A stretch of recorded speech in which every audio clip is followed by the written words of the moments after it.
This morning, our topic is responding to extreme violence events in the hospital and office settings, in my office settings and hospital too. Brendan Riley, who is our Chief of Security, who's well-trained in criminal justice with his bachelor's and master's of science in healthcare management policy, is going to give the talk this morning to prepare us for that. As I mentioned when we were talking before things were started, about this being a required educational component for all of the employees, and now also trying to educate our medical staff. So I welcome Brendan to provide us with the information, and obviously it's great to have our own homegrown people discuss this with us, because it's really important to know what our local resources are and to be prepared so that when we have to have a reaction, it's the appropriate action. So Brendan, take it away. Thank you, Dr. Sidebottom, and good morning, everybody. It's really my pleasure to be back here presenting the Grand Rounds for the third time over the course of about 15 years. And Dr. Sidebottom is right. I have a real ownership stake in this topic, particularly with our medical staff. So it's my pleasure to be here again, and I have been through many hundreds of hours of training over the years on this topic. So I'll provide what I've learned. There are no experts out there, and there's no guarantees, but there are some options that I certainly want to cover with the group this morning. And there's many reasons why this should be a major focus area, particularly for our medical staff in the healthcare space, and we'll touch upon why. But it's important to start here. You hear the term active shooter used quite often, and this is probably what's most scary and front of mind for people and very anxiety provoking. The FBI defines it as one or more individuals actively engaged in killing or attempting to kill people in a populated area. It is a pretty specified definition. What the active shooter is not is someone that presents with a gun, a hostage situation, or a murder or murder-suicide situation. You'll often see it used as an umbrella term. It's not intended to be. We will talk about all types of gun violence, but we'll start here with active shooters. And I like to use the FBI data. This is really the gold standard. And this is a 19-year snapshot from 2000 to 2018. And they characterize 277 events in the United States that fit that criteria and definition of the active shooter. And here's a breakdown of the different areas in life where these tragic events occurred. And you can see highlighted that 12 incidents occurred in healthcare facilities over 19 years. So this is truly a near never type of event, but of course, in the space we work, it's going to be catastrophic when it does occur. And here's the year over year data for those 19 years. We can see definitely a spike starting in the last 10 years. It's pretty much sustained for the overall volume. Is unique and near never as these events are, everybody would consensusly agree that they are on the rise in our country. And here's the most recent snapshot of what's available through the FBI, the 2019 data, and it once again saw 28 incidents across these highlighted 16 states. And you'll notice that fortunately New England was in the gray again. And we've been fortunate to have very few of these incidents, but captured in the previous 19-year data was a tragic shooting in Danbury Hospital down in Connecticut, 85-year-old patient in their heart and vascular center sitting on the floor with a concealed handgun and started shooting the staff when they came over to assist him. And then, of course, the tragic murder of the amazingly talented cardiac surgeon, Dr. Michael Davidson at the Brigham back in 2015. So these incidents have hit close to home, not in the data I shared, but back in 1999, Dr. Sidebottom and I were just remembering the tragedy at Holy Family Methuen, where it was actually a physician who came into the hospital space in the hospital room, his estranged wife, and shot and killed her new boyfriend. So we certainly have had some experience local, close to home, with shooting violence. Of last year's data, you can see there were 2 classified healthcare incidents. Here's a little bit more information specific to those shootings. And just briefly, you'll see one event happened down in West Palm Beach, Florida, and that was probably the type of patient population that's most anxiety provoking. It was someone who was involuntarily admitted for behavioral health care who pulled out a gun and started shooting. It was actually the doctor right on scene that was able to wrestle the gun away from the shooter and really was the hero of that emergency department and saved probably countless lives that day by acting immediately to subdue the shooter. The other event was in Chicago, Illinois. This was pretty much a psychotic break type of event where the shooter came in perceivably with just random targets and started shooting. Fortunately, no one was killed or injured, and the shooter was ultimately apprehended by law enforcement when they responded to the scene. Understanding the history of hospital healthcare related shootings, of course, we know all the emotion that can happen in working in this space, particularly around end of life type of cases and people being dissatisfied with their treatment and plans of care. But I found this interesting, and this is from a study done by Dr. James Blando that really looked at a snapshot of, I think, over 20 years and classified this important distinction. Oftentimes we think most of all of the emergency department for shootings, but only about approximately 30% of hospital shootings over the course of all time have occurred in the emergency department. But interestingly, you'll note that oftentimes the perpetrator does not know the victim, and the shooting is actually associated to other criminal activities. Maybe they're coming in and trying to rob the emergency department of narcotics. It's usually less planned and premeditated, and the perpetrator is often younger in age. But you see the overwhelming majority of shootings that have occurred in this setting have occurred in other areas of the hospital, approximately 70%. Very different type of perpetrator, often highly motivated to kill, knows the victim. There's a good degree of premeditation. Very often it's a mercy killing type of situation of a family member at the end of life. Oftentimes it might be a suicide coming back to the scene where they have had trauma in their life. The perpetrator is often very older, 71 plus years of age. And sometimes, and this is where it really hits close to home, especially for medical staff, it's been a case of a personal grudge against the provider where that adult family member is perseverating over the death of an elderly parent and is really blaming the medical staff who are involved in providing the care. So we did, as a security industry, have some important standards changes that were just published this year, updating our terminology.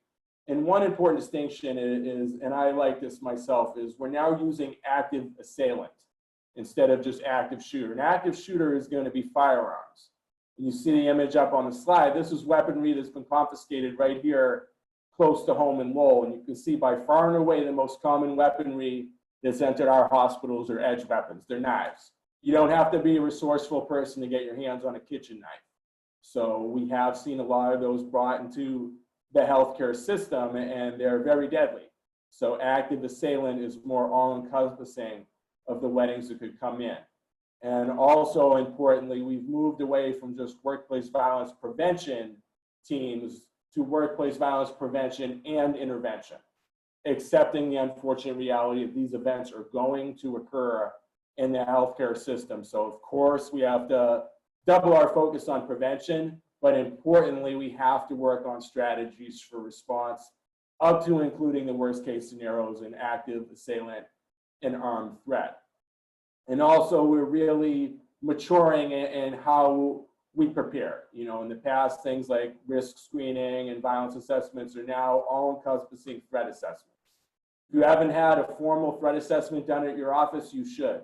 It should be the goal for the upcoming year. And you have people in our Circle Health Lowell General Hospital security team that could work with you through that process. We have a great emergency preparedness coordinator that's very well trained and educated in this space as well, particularly around threat assessment. And it's always best to have an interdisciplinary team come together to just analyze the threats that you face and also your environment of care safety. So I really like to focus here understanding people's healthcare expectations in the year 2020 and beyond. This is a good baseline knowledge to start with. And if we were in person, I'd ask the group, what are people's healthcare expectations in regards to when they expect their care delivered? And I'm certain everybody would say now, immediately. That's everyone's expectations that's seeking healthcare. And what do they expect the quality of this healthcare to be? I think we would all agree they expect perfect. It doesn't matter that she's a 78-year-old lifelong smoker on her third complex heart surgery. The expectation she's going to come out as healthy as when she was 30 years old. And if she doesn't make it, it's your fault. And what do people expect to pay for this perfect healthcare? Or right, it's free, right? Free healthcare for all.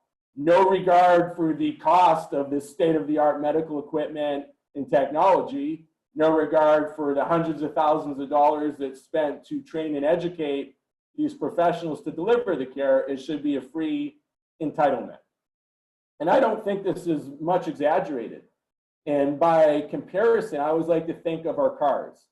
You know, unless you have a mechanic in the immediate family, you know you're not going to get your car in to be treated right away.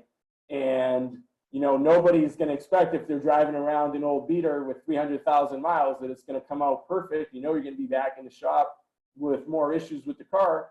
And we all generally accepted a first dollar deductible for our car insurance generations ago. So unless you're working in healthcare, though, I would argue that these are really the expectations. And I don't care how great of a provider you are, you cannot deliver perfect, free, and now. And when I talk about now, the audience people expect to have is the physician, is the provider, and now. And ultimately, that's something that we can't deliver very often in our processes. And I learned many years ago that the root of all conflict is past experiences and unmet expectations. And we know that we're working in healthcare, you're practicing medicine in an environment where you're consistently not going to be able to meet those expectations. And it can really lead to dangerous situations, up to even tragedies. That terrible murder of Dr. Michael Davidson, you know, that happened at Brigham and Women's was by a 55-year-old adult son of that 78-year-old lifelong smoker on her third complex heart surgery who didn't make it.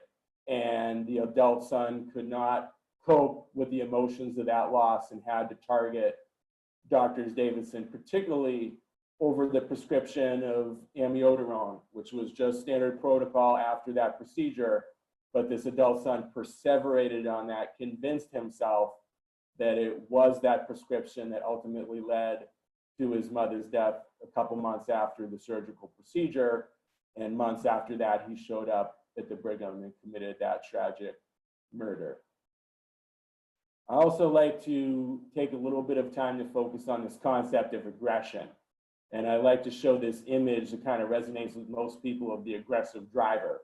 Maybe that hits a little close to home. Maybe you see that in the rear view, but I think everybody's been out on the roads where that reckless driver is swerving in and out of 4 lanes of traffic, no regard for their own personal safety, never mind anybody else that's on the road at that time. And typically they're trying to get from point A to point B faster than everybody else.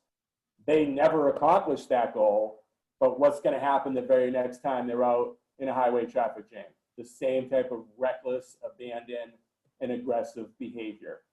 And I read a study in a medical setting back in the mid-1980s by Dr. James Turner that theorized that 20% of the population's primary means of communication is aggression. Not their response to bad stuff that happens, but their baseline.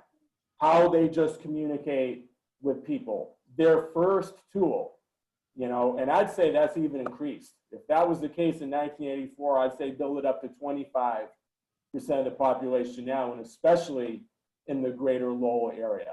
So will you bring these aggressive by nature people into the healthcare system where they might be experiencing loss, they might have fear, and they've lost control, and they're aggressive by nature, and you bring them into our environments?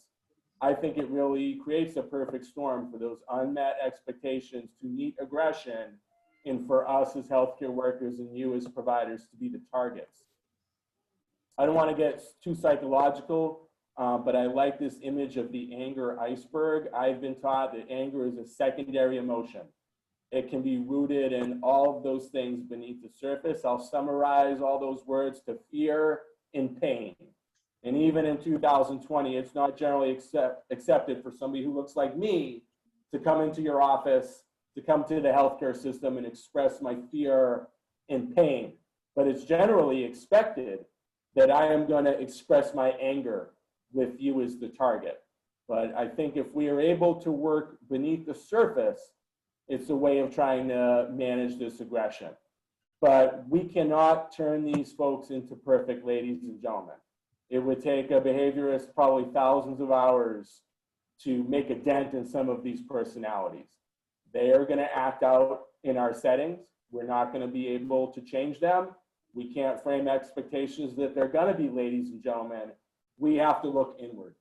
We need to focus on us and our staffs, set realistic boundaries for behavior, and then just try to manage the best we can with the goal of keeping us and everyone else safe.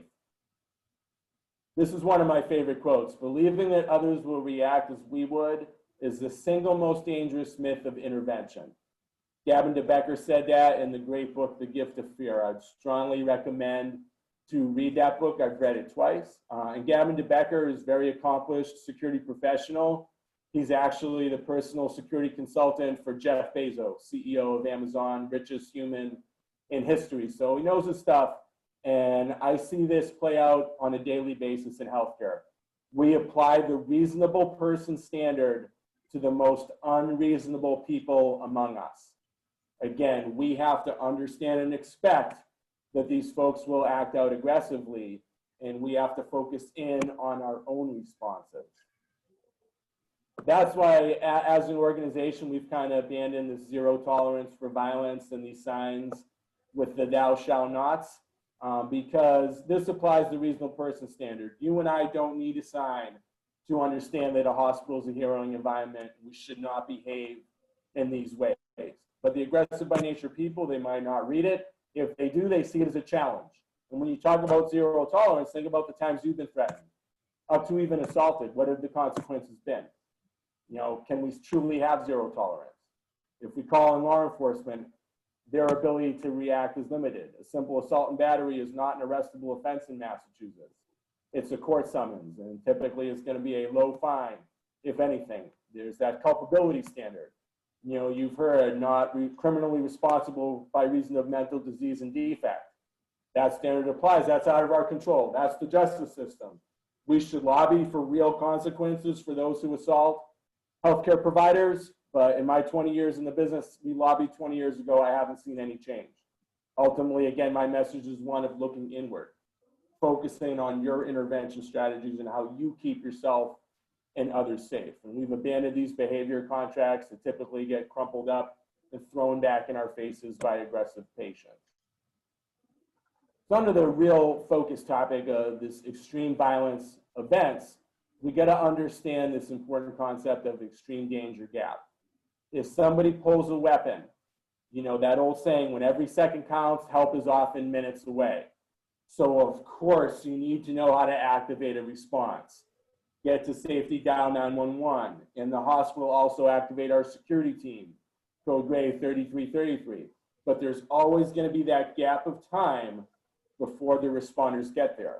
That's why some health systems outfit everybody with a panic alarm pendant and things like that, but they never truly focus on what about that gap of time until the responders get there.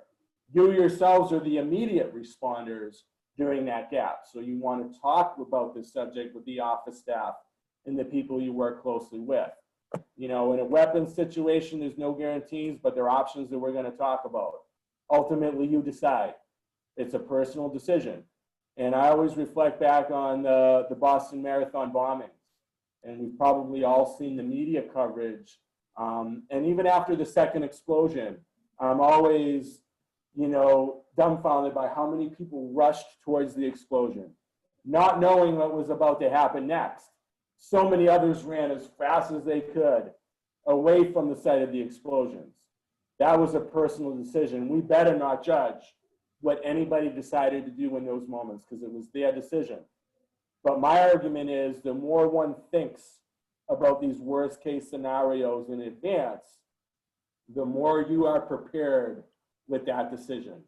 You've contemplated the what ifs, what I call mental conditioning. Imagining the worst case scenarios. Number one, it forces you to accept this could happen to me.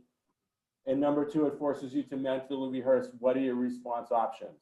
And it prepares you for that decision and the worst case scenario. It really starts here with situational awareness, knowing your office environment and the different floors that you work on.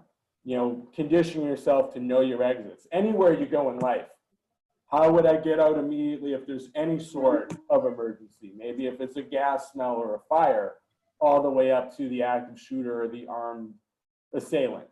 You know, recognize changes in your environment. If you're doing renovations and constructions, how that might have an impact. And I've, at times in my life, gone to the extreme with this. You know, years ago, anytime I went to a restaurant with my wife, I'd call in advance and I'd insist on being seated close to the kitchen. And the reason why I knew there would be multiple emergency fire exits in any kitchen, and there'd also be a lot of weapons of immediate means that I could arm myself with. Goodness forbid, somebody came in and started perpetrating extreme violence. For years, every time I would fly with the airlines, I'd show up walking with a cane. I always got it through airport security, so I would have a stick weapon to have on the plane with myself. Goodness forbid, somebody start acting out and I needed to use that. So I've calmed down a little bit over the years. It's a balance that we all have to strike between safety and paranoia. But there are certainly options, but awareness is so critical. You've seen that tagline in your lives, if you see something, say something. That's real. Trust your gut and your instincts. Take action if you're concerned, report your concerns. Law enforcement, risk management, our security team, there are resources to get involved. And just to kind of use the murder of Dr. Michael Davidson kind of for our case study for our discussion today, we should learn from that terrible tragedy in that adult son had made multiple communications to Dr. Davidson's office in the aftermath of his mother's death. He was clearly perseverating on the amiodarone and insisting on having an audience with Dr. Davidson. And months later, he showed up at the Brigham in the morning and came into Dr. Davidson's office politely, but demanding to the secretary to see Dr. Davidson to discuss his mother's case. So with the benefit of hindsight, that's a red flag. And the office staff tried to let this individual know you require an appointment. Dr. Davidson's in the middle of procedures and appointments. He's not going to be able to see you, sir. He remained polite, but insistent, and stressed that he had driven hours to the hospital and he was not going to leave the office environment until Dr. Davidson came to speak with him. Again, I'm not trying to be Monday morning quarterback, but that might have been a good time to have this individual have a seat and activate the hospital's security. Instead, the office staff did get in communication with Dr. Davidson, let him know the situation, and being as compassionate and trying to be understanding as he could, he did carve out a little bit of time mid-morning that he would come to the office and speak to this individual about his mother's case. And you can't blame Dr. Davidson. It's a struggle. You've all been in end-of-life type of situations, and you try to be empathic with these families. You try to give that explanation, give them your time, but you have to have that instinct. You have to have that sixth sense of where are the boundaries and where are they being crossed. Where you refuse to see that family member and you activate a team. Worst case, you get yourself to safety if you think that's what you need to do in those moments. And work with the office staff in advance. What is our plan?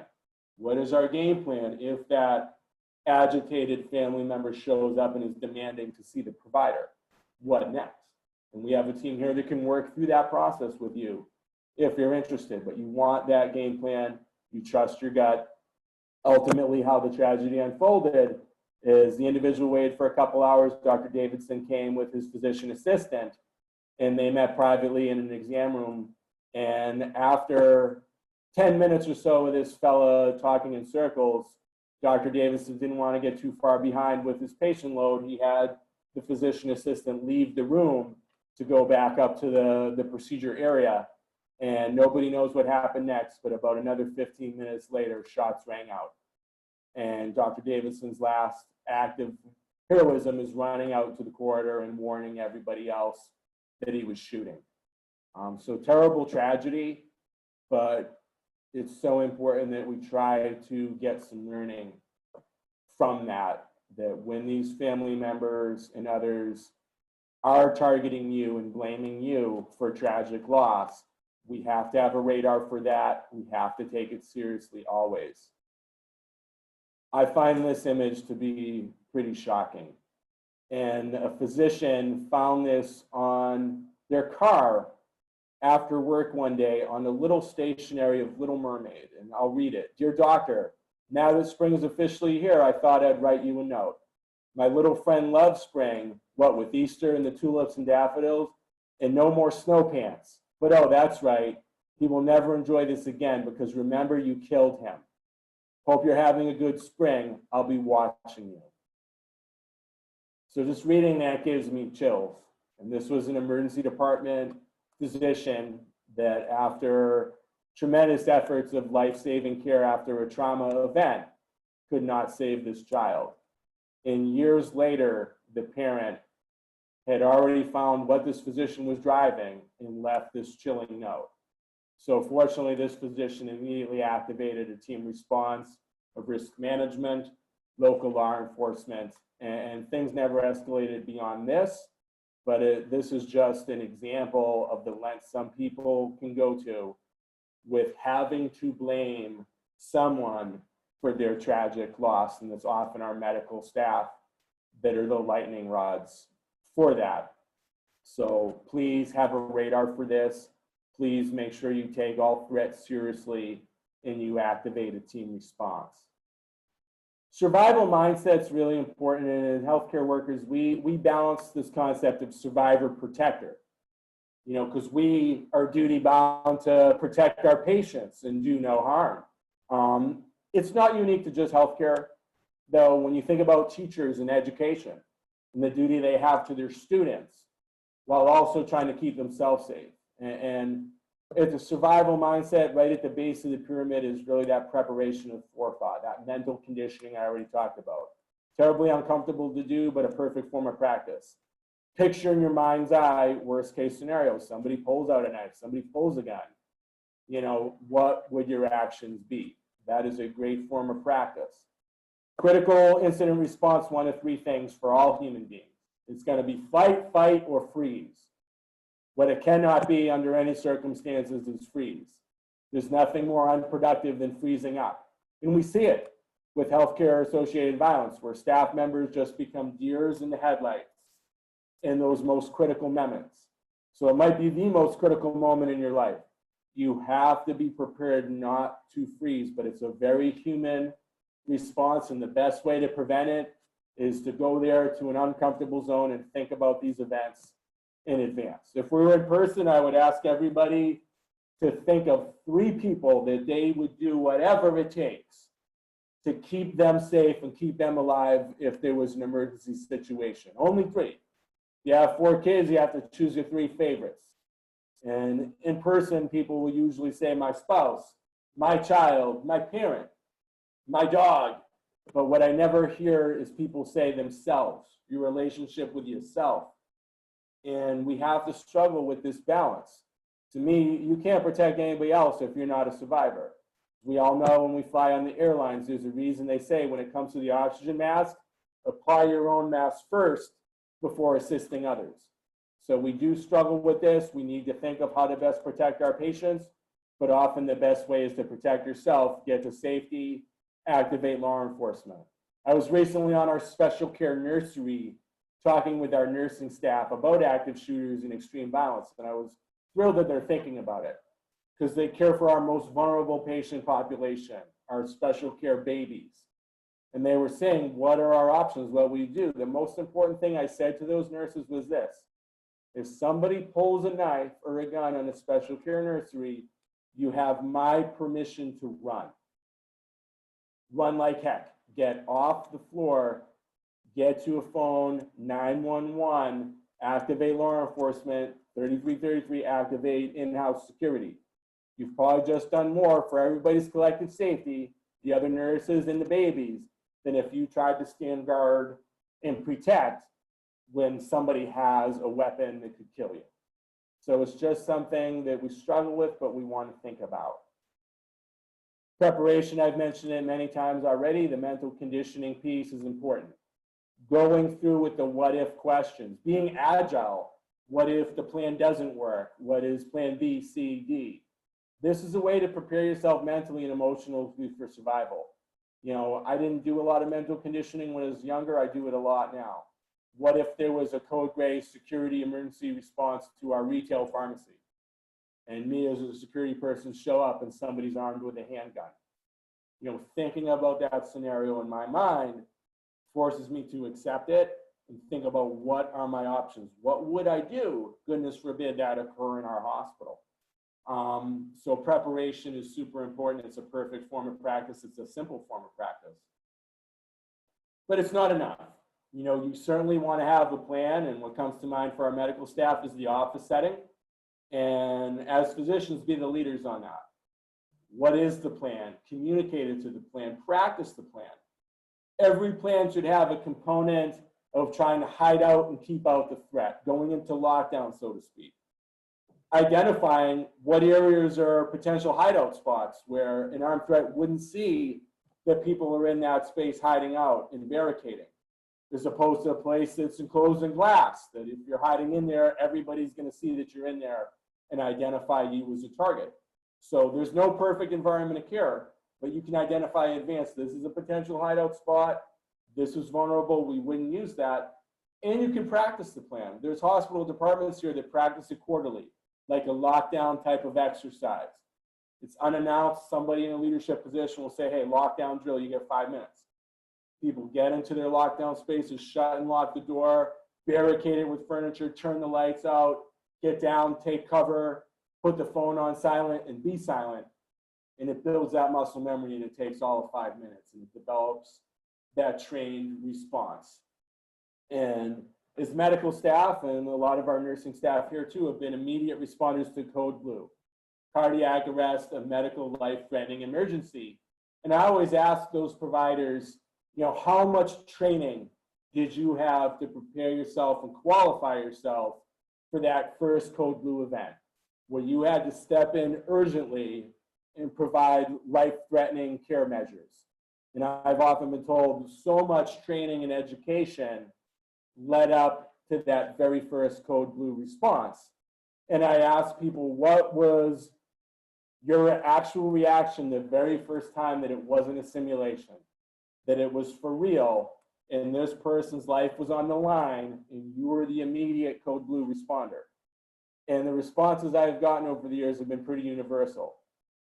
The response has pretty much been like, oh no, disbelief, but then the trained response kicks into action for the well-trained among us, and the training takes over and guides that response. One of my favorite quotes from back in, I think, 640 BC, Archilochus said, we don't rise to the level of our expectations, we fall to the level of our training. I think everybody knows that with medical emergencies, but could you imagine having somebody come in your office and pull a knife and start attacking, and you've never had any sort of training on how to respond? That's why I think the training and rehearsal part is so important, because much like that first Code Blue event, that oh no disbelief, you're only going to kick into training mode if you've been well trained. So please take the time to train and educate yourself through options, at the very least through preparation and rehearsal. We have 5-minute drills coming to Lowell General Hospital, Maine, and Saints. We're rolling this out as just kind of a quick and dirty way to show up in our different units and do a 5-minute exercise of making this run, hide, fight type of strategy. We also use the supplement terms get out, hide out, take out.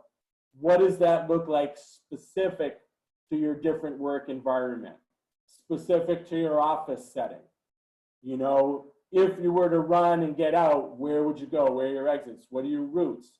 What if one route's not available? What makes this the safest, best route to consider? If you can't get out, you need to hide out. What spaces would you use? You know, what is windowless? What has a door that could lock? You know, what is the most easily to access? Where could we put patients? You know, and as the last resort, if we had to fight and take out the threat, what do we have for weapons of immediate means? What could be a thrown object or a sharp weapon or a stick weapon? Things like that. Where is this stuff located relative to where you work that you could weaponize? You know, going over again and restating, how would you activate an emergency response? How do we activate law enforcement? Is 911? There may be an officer too that still has to dial some sort of extension, then 911. How do you do it in your work area? 3333 at the hospitals, but 911 always first. So there's a 4 A's of response. This goes back to my shots fired program I used to do years ago: accept, assess, act, and alert. The first and most important part, and by the way, the hardest part, is to accept what's occurring is actually real. We have to be prepared to push through that fear and take immediate action. These must be the most critical moments of your life. But it's real that people have a hard time accepting that that was gunfire, that that is a life-threatening weapon that's right here in my presence. So to me, the concept of normalcy bias, I always like to include relative to extreme violence. Our brains have a funny way of tricking us into believing that danger is not as serious as it appears. We kind of quickly normalize the most extreme to what we can relate back to day-to-day life. And there's been so many instances of this, just to cover a few of them, about underestimating the effects of disaster, the tsunami tragedies, how many people just stood there and watched the big wave. They just process it that they're going to get through this. And I've seen a theory that it's about 15% of the population in the most extreme violence or life-threatening moments will take immediate action. 15% of people will go fetal. They freeze up, they do nothing, they slip into panic mode, and they can't act. And about 70% of us just linger somewhere in the middle, disbelief, normalcy bias kicking in and processing. It's not a new concept. I like to use this image back from 1997, the terrible Tenerife tragedy, where the 2 airplanes collided on the runway. 583 people were killed. Everybody in the top plane was killed instantly. But the bottom plane, 15% of the passengers lived after this tragedy. And I saw a documentary years ago where a reporter got to interview one of the survivors of that Pan Am flight.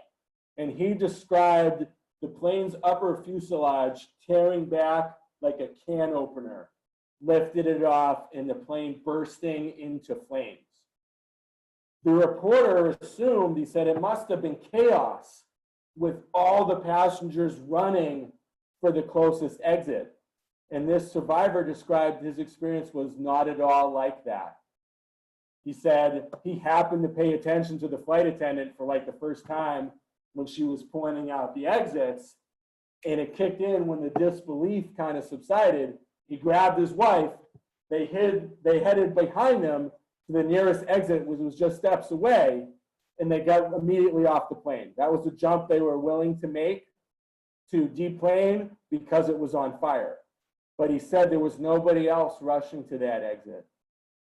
He recalls seeing other passengers just kind of seated, still on their seatbelts, looking up in disbelief.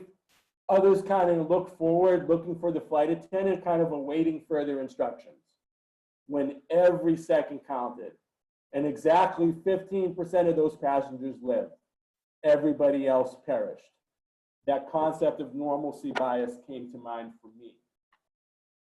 This is the theater in Aurora, Colorado, back in 2012, that terrible shooting tragedy that occurred on opening night of one of the Batman series films.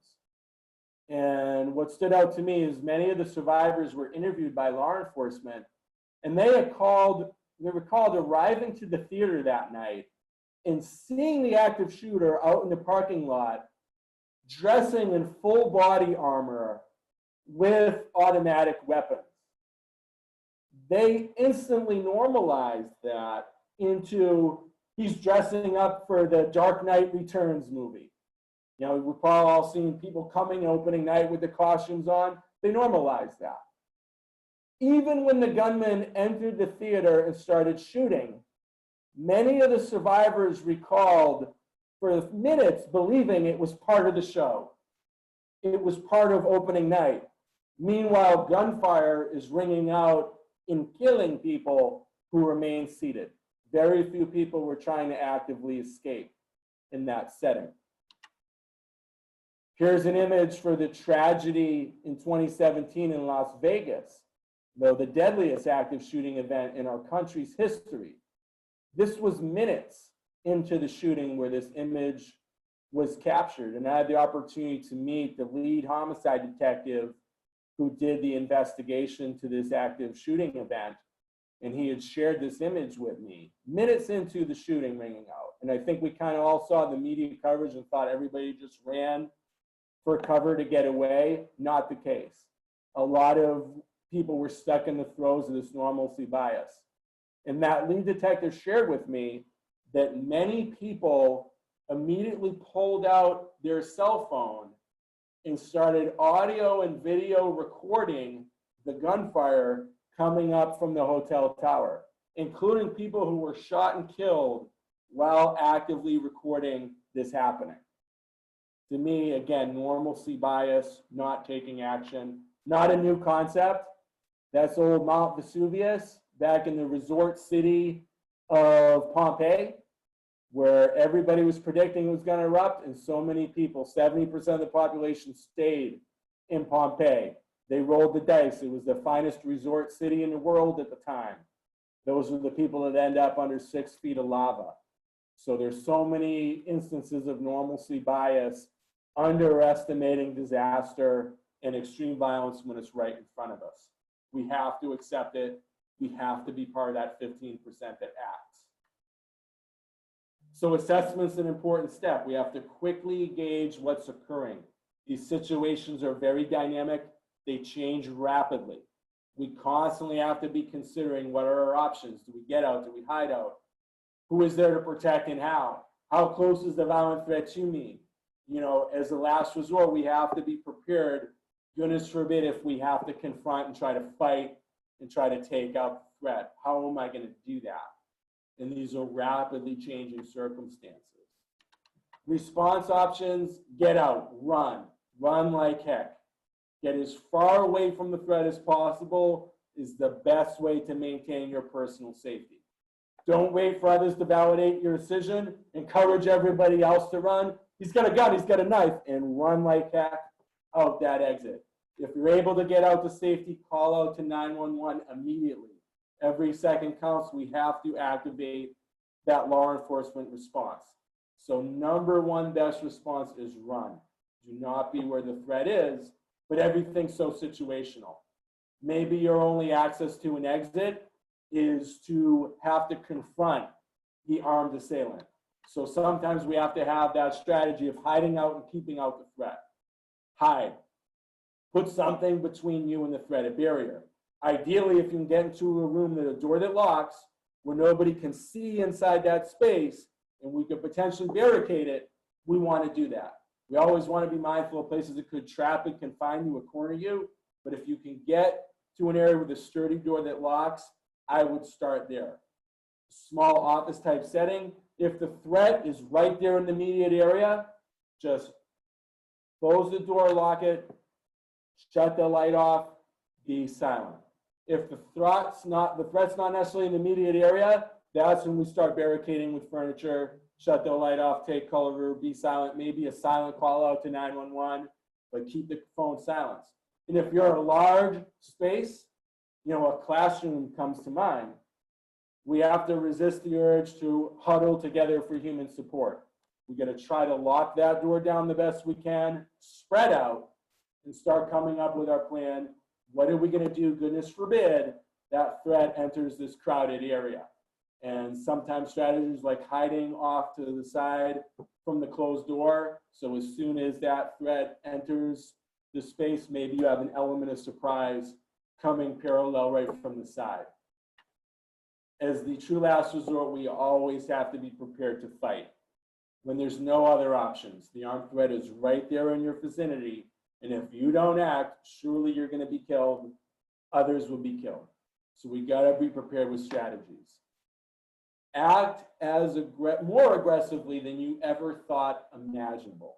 That will be possible if and only if you've mentally conditioned yourself and you've thought about these options in advance of that most critical moment of your life. Rehearsing with each other, preparing as a team, yelling and screaming, but also improvising weapons. What could be a thrown object? Throw it right at his face. What could become a stick weapon? That broomstick. You know, any object that's hard that could be thrown, that edge weapon, that scalpel, things like that could be weaponized. All right, we have to think through those in advance. The chair I'm seated in could be a heavy thrown object that could really create temporary dysfunction and give me the opportunity to run and escape from the threat. Powder fire extinguishers have been weaponized. We have so many hundreds at the hospital. When I was 21 years old, when I started here, I had a psychotic patient spray me in the face with a fire extinguisher. One of the most overwhelming moments of my life. I couldn't see, I couldn't breathe. He could have put a serious beating on me. Instead, he just laughed at me. But that's a nasty chemical that you can shoot up to about 20 feet. Talk about a blunt force weapon, 20 pounds of steel. That's where we need to go when we think about how we could fight and take out an armed assailant. Very important concept. Guns and knives don't kill. Hands kill. Those weapons are only going to be effective if the assailant has use of their hands. Okay, so we need to focus on that. If we're able to work as a team and kind of overwhelm the armed threat and take him down, we have to try to control those hands, prevent him from using the weapon. And the story that resonates most with me personally in regards to fighting to take out an active shooter was the Gabby Gifford shooting, the US congressman out in Arizona back in 2011. She was having a political rally. There were about 80 people in like a Walmart type of parking lot. The active shooter showed up and very calculated, pulled out his weapon, shot the congresswoman in the head, shot and killed a number of people in the audience. And there were actually 2 members of that crowd, regular people, who took out that threat minutes before, 5 minutes before the first responding police arrived on scene. They had already taken out this shooter by acting aggressively, taking him down and control his hands. They seized an opportunity. He had run out of ammunition or his gun might have jammed, so he reached into a backpack to try to pull out a clip to load his weapon. These 2 brave souls that were right there, who knew they were going to be killed, others would be killed if they didn't act, they rushed over with everything they had and they controlled his hands. They wouldn't let him arm the weapon. They wouldn't let him pull the trigger. Others eventually overcame their fear, rushed over, helped, and took him down and out 5 minutes before the cops got there. And let's take a look at what those folks look like. Here are those heroes. A 74-year-old man and a 61-year-old woman, the heroes of the day. Both were grandparents. They were the ones that took the active threat out. So if they can do it, we can do it. They acted, they controlled his hands, and they saved themselves, and they saved countless lives. We all have that inner, what I call beast mode, particularly if we do that mental conditioning and we've convinced ourselves, I will do whatever it takes to survive and keep the people I care about safe. This is from the famous video Run, Hide, Fight, 5-minute video that's free right on the web, easy to access. I do caution anybody who uses it for training, it is deeply disturbing, the beginning of it, but you see here these office setting staff already arming themselves when they heard gunfire, using that table to try to barricade a door that does not lock, but are ready to attack the attacker when he enters the space with that automatic weapon. That's going to be pretty overwhelming.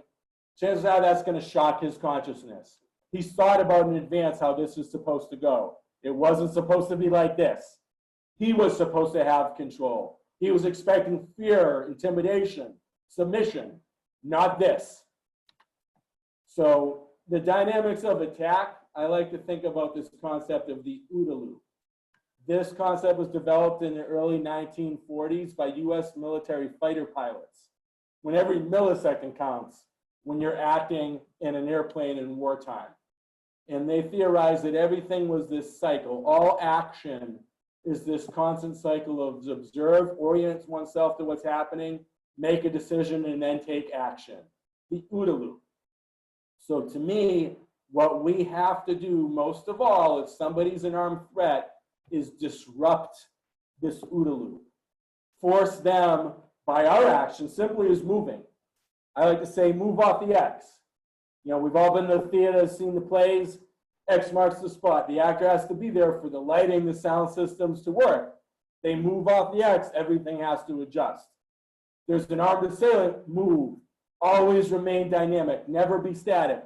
Constantly force that armed assailant to have to reobserve, reorient, redecide, and react to us. Disrupt their OODA loop. So what skills are needed to be able to shoot accurately? Anybody that's ever shot guns, you know you need all the above.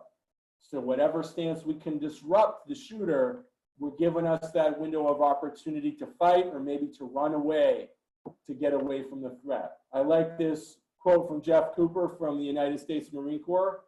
By doing what our assailant least expects us to do, we may completely throw him off. Alerting authorities is very important. This is the information law enforcement needs to know. What is the last known location of the armed threat? You know, what types of weapons did you encounter? Was it guns? How many guns? Long guns or handguns? Was it knives? A physical description. What do they look like? What were they wearing? Do you know them by name? And we should know, how do we activate a response at work? Here at the main campus, Lowell General, in the Saints campus, 3333, you might have an emergency panic button. Call 911 for law enforcement critical. Use your voice to activate an immediate response. Don't use code language. Yell immediately. He's got a knife. Get out. So every patient, every family member, every staff member knows we have that level of threat in real time by having a loud voice. It's not a quiet hospital if we have extreme violence. Understand law enforcement responders, how they're going to act. They're coming in with one mission: to neutralize the threat. They are not there to assist us with evacuation. They are not there to treat and tend to our injured. Okay? They are there and they have no idea who the threat is. They've been trained in law enforcement, hands kill. They have no way to immediately identify whether you're the threat or not. So you see law enforcement coming in, they're armed with long guns, your hands up, fingers spread and open. No sudden movements. Don't run at them. Don't start pointing at them. Don't go to hug them, which has happened to police officers when they show up on the scene of an active incident. No sudden movements. Follow their instructions. Answer their questions calmly and concisely. If they tell you to get out immediately. Never, ever, by the way, pick up the weapon. If you're able to take the threat down and disarm them, get that weapon away from them, keep control of the assailant, but don't pick it up.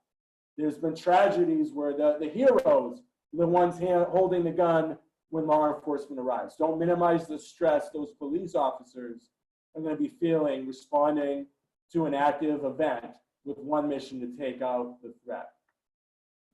So lastly, we got an opportunity when it comes to these scary situations to choose our mindset. We got to get our head out of the sand. You know, never adopt the strategy, well, it's a near never event, it'll never happen to me. Also, don't think that someone else will handle it. We know how to activate responders, but we have to see it this way. It is my responsibility, and I'll survive no matter what it takes. All right, that starts with the mindset. So my best advice, keep calm, protect your neck out there. I do want to take a moment of honor for Dr. Michael Davidson, since I talk about him so often. during this presentation who tragically lost his life. Brilliant surgeon at 44 years old. So we dedicate this morning's presentation in his memory and in honor of him. Thank you, Brendan.